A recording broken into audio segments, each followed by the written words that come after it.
Bismillahirrahmanirrahim. Assalamualaikum warahmatullahi wabarakatuh.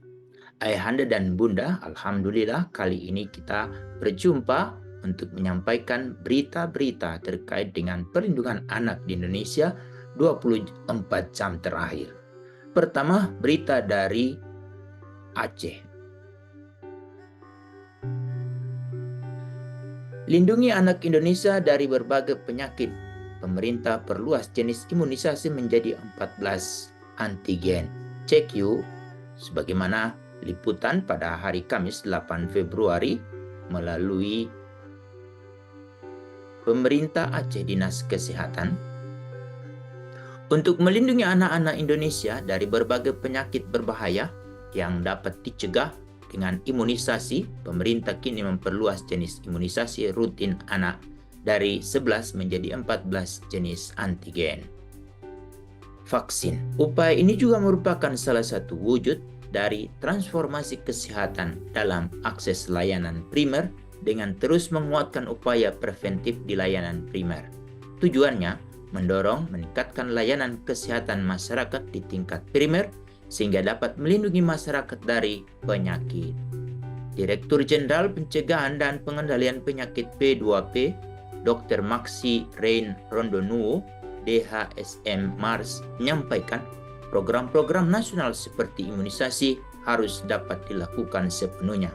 Apalagi Kementerian Kesehatan menargetkan 95% anak harus mendapatkan imunisasi dasar lengkap.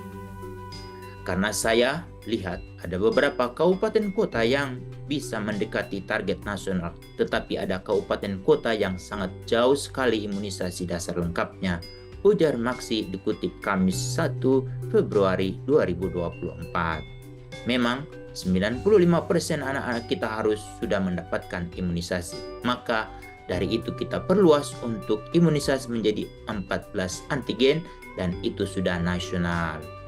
Pada perluasan imunisasi ini terdapat 3 vaksin tambahan, yaitu Human Papillomavirus Vaccine untuk penyakit kanker, Pneumococcal Conjugate Vaccine untuk penyakit pneumonia, dan Rotavirus Vaccine untuk penyakit diare. Kemenkes juga memberikan imunisasi polio untuk dosis kedua atau IPF2 untuk memperkuat perlindungan dari polio.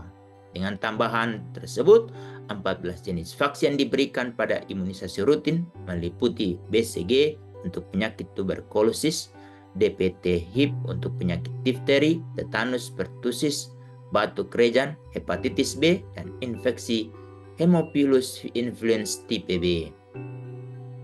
Kemudian imunisasi hepatitis B, MMR dan MR untuk campak rubella, OPF atau vaksin polio tetes serta IPF dan IPF2 atau vaksin polio suntik, vaksin TT, DT dan TD untuk penyakit difteri, tetanus, vaksin Japanese, encephalitis untuk penyakit radang otak.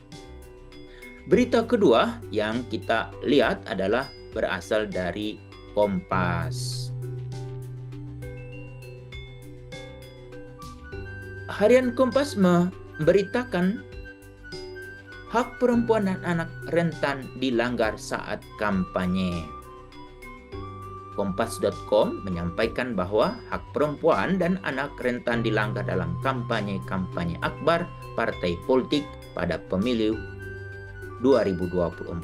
Hal tersebut disampaikan Asisten Deputi Perlindungan Khusus Anak dari Kekerasan Kementerian Pemberdayaan Perempuan dan Perlindungan Anak Ciput Eka Purwanti di Jakarta Selasa 6 Februari 2024. Ciput menuturkan saat kampanye akbar tak jarang anak di bawah ikut diajak orang tua mengikuti kegiatan tersebut. Orang-orang dewasa terbawa euforia dengan semangat yang luar biasa, teriak-teriak sambil bawa anak, kata Ciput, sebagaimana dilansir Antara. Ciput mengatakan, kemampuan anak kecil dalam menghadapi rasa tidak nyaman itu berbeda dengan orang dewasa sehingga mereka akan menjadi tantrum. Apa enggak deg-degan itu anak? Bayangkan anak-anak yang ikut orang tuanya harus mengalami berada di tengah kerumunan, kesulitan buang air, haus atau popoknya penuh. orang tua sendiri butuh waktu untuk keluar dari kerumunan, katanya.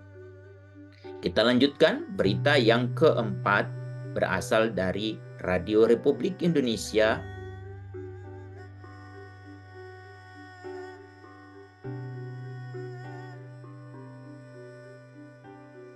Fasilitas ramah anak jamin hak politik orang tua.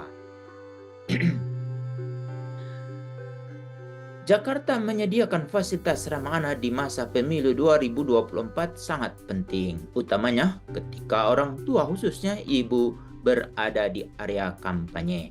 Dalam laporan Komisi Perlindungan Anak Indonesia, tercatat 6 kasus yang diadukan langsung selama masa kampanye. Kemudian 47 kasus ditemukan di media sosial. Ibu yang ingin terlibat dalam kegiatan politik sering menghadapi dilema karena khawatir meninggalkan anaknya di rumah tanpa pengawasan.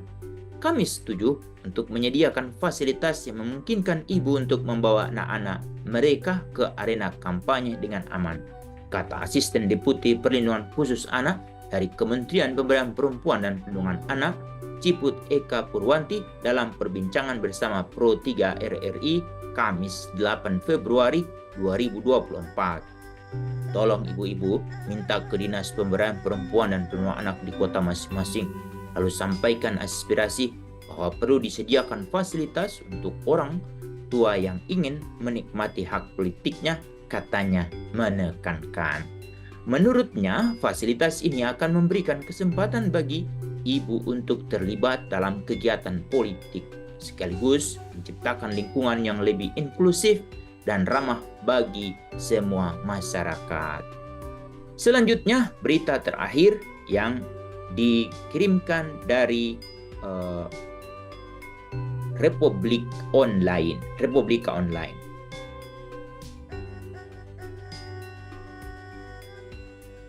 Kementerian Pemberdayaan Perempuan dan Perlindungan Anak cegah eksploitasi anak dalam kampanye. Sebagaimana sudah kita sampaikan ada 2 berita sebelumnya, ini masih berita yang terkait dengan pemilihan umum 2024. Kementerian Pemberdayaan Perempuan dan Perlindungan Anak mengingatkan semua pihak yang terlibat dalam pemilu 2024 untuk menghadirkan pemilu ramah anak. Kementerian Pemberdayaan Perempuan dan Perlindungan Anak berpesan tidak ada eksploitasi terhadap anak, terutama saat kampanye.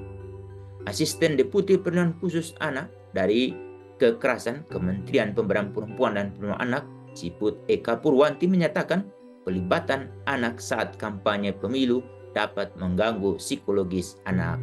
Hal ini menurutnya jarang disadari oleh orang tua anak itu sendiri. Demikian yang bisa kami sampaikan pada liputan kali ini. Semoga bermanfaat. Sampai jumpa. Assalamualaikum warahmatullahi wabarakatuh.